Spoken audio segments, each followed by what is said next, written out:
Inspiration chassidique du jour 29 qui se lève, 5e bougie de Hanouka. Il faut savoir qu'à chaque fois qu'on célèbre une victoire, une aide divine, surtout lorsque celle-ci est miraculeuse, il faut savoir que cette aide et cette victoire est venue résoudre un problème qui, lui, avait son origine dans un comportement spirituel qui était défaillant. Et prenons l'exemple de Hanouka. Le Beth Amikdash était là.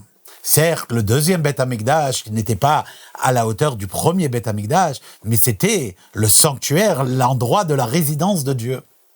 Et pourtant, au cours de l'existence du deuxième Beth Amikdash, les Juifs se sont laissés séduire par la civilisation grecque, helléniste, se sont lentement écartés de la pratique et l'observance des mitzvot, de l'étude de la Torah, ont tout rationalisé, ont essayé d'avoir une relation philosophique uniquement avec les forces du divin dans le monde.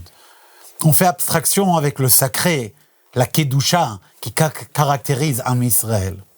Et malheureusement, lorsque ce comportement s'est développé, malgré les mises en garde des maîtres religieux de l'époque, des rabbanim de l'époque, eh bien, Akadosh Baruch Hu, afin d'éveiller les Juifs à la Teshuvah, a emmené un grand problème, un grand souci.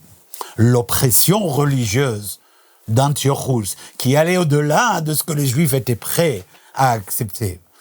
Et c'est à travers cette oppression-là que leur Teshuvah a vu le jour. Et alors, Dieu est réapparu, car le problème n'était là que afin de les ramener dans le droit chemin. Faisons en sorte, dit Rabbi Yosef Yitzhak, d'avoir l'aide d'Akadosh Baruch Hu sans passer par le problème pour nous éveiller. Kol Tov, Chanukah Sameach.